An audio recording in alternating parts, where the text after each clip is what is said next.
दोस्तों, आज भी हमारे समाज में शादी को लेकर बहुत बड़ी-बड़ी गलतफ़हमियाँ हैं।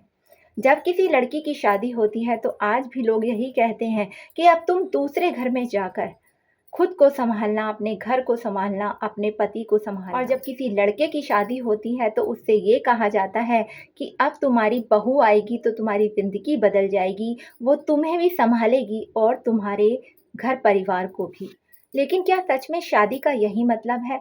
यदि हम शादी को किसी दूसरे इंसान को बदलने का ज़रिया समझते हैं, तो आज तक हम शादी के अर्थ को समझ ही नहीं पाए हैं। दोस्तों, नई सोच ये कहती है कि शादी कोई प्रोजेक्ट नहीं है, जिसमें एक लड़की शादी करके किसी के घर में जाए, उनके बेटे को सुधारे, उसकी आदतें बदले, उसको सँभाले, उसके घर को सँभाले। और ना ही इसका मतलब ये है कि जब कोई लड़का किसी लड़की की ज़िंदगी में आए, तो वो उस लड़की की पूरी ज़िम्मेदारी उठाए, उसके सारे सपने पूरे करे, उसकी हर समस्या का समाधान बन जाए। यदि कोई इंसान शादी से पहले, चाहे वो लड़का हो या लड़की, अपनी ज़िम्मेदारियों को नहीं समझता, अपनी भावनाओं को कंट्रोल में नहीं रखता, अपने फैसलों की ज़िम्मेदारी नहीं लेता, तो शादी के बाद भी वो एकदम से मैच्योर नहीं बन जाता। आज के समय में रिश्ते इसलिए भी टूट रहे हैं कि लोग शादी को एक ज़िम्मेदारी नहीं समझते, बल्कि अपने सपनों के बोझ तले दबा देते हैं। लड़की सोचती है शादी के बाद मेरी ज़िंदगी में सब कुछ बदल जाएगा, उधर लड़का सोचता है शादी के बाद मेरी ज़िंदगी को वो सँभाल लेगी। लेकिन जब ऐसा नहीं होता, तो आशा निराशा में बदलने लगती है। अब सवाल ये नहीं कि सामने वाला कितना बदलेगा, सवाल ये है कि क्या हम खुद शादी के लिए तैयार हैं? शादी से पहले हर इंसान को खुद से ये सवाल पूछना चाहिए, क्या मैं खुद की भावनाओं को नियंत्रित कर सकता हूँ?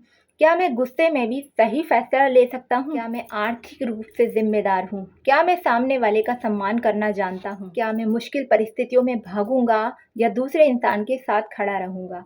यदि इन सवालों का जवाब नहीं है, तो आप अभी शादी के लिए तैयार नहीं हैं।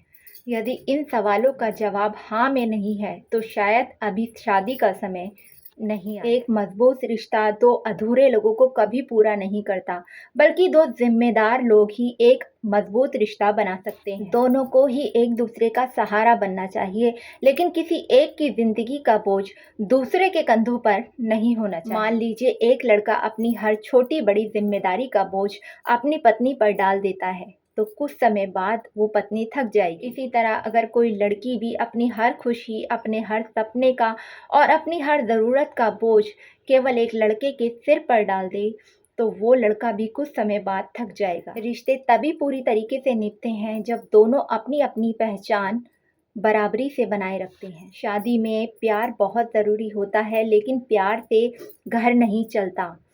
सम्मान भी चाहिए, धैर्य भी चाहिए, अपनापन भी चाहिए और अपनी भावनाओं पर नियंत्रण भी चाहिए। और सबसे बड़ी बात, संवाद भी चाहिए और सबसे ज़्यादा चाहिए परिपक्वता, यानी मैच्योरिटी। यदि आपके अंदर परिपक्वता नहीं है, तो छोटी-छोटी बातों से प्यार भी एक दिन टूटने लगता है। इसलिए दोस्तों, मेरा मानना तो ये है, केवल जन्म का प्रमाण पत्र शादी की उम्र तय नहीं करता। शादी की असली उम्र वो होती है जब इंसान मानसिक रूप से इतना परिपक्व हो जाए कि वो अपनी खुशी और दुख के लिए अपनी जिम्मेदारी खुद ले सके। शादी की परिपक्व उम्र वो होती है जब इंसान मानसिक रूप से इतना मजबूत हो जाए कि वो अपने हर खुशी और हर दुख के लिए खुद अपनी जिम्मेदारी ले सके।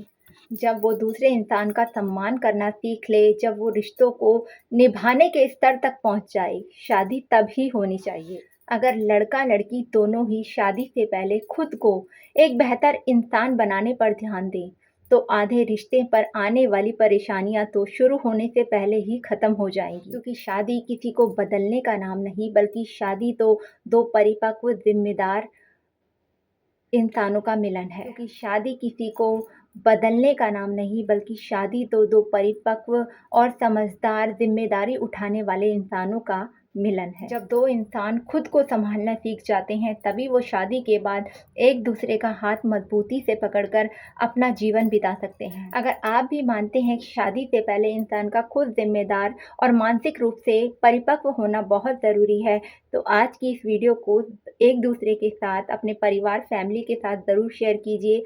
और शादी के विषय में मेरा जो ये टॉपिक रहा, इस पर मेरे विचार रहे, आपको कैसे लगे एक कमेंट करके ज़रूर बताइएगा, क्योंकि आपका कमेंट मुझे वीडियो बनाने के लिए मोटिवेट करता है। तो फिर मिलेंगे नेक्स्ट टॉपिक पर बात करने के लिए। तब तक खुश रहिए। Bye bye.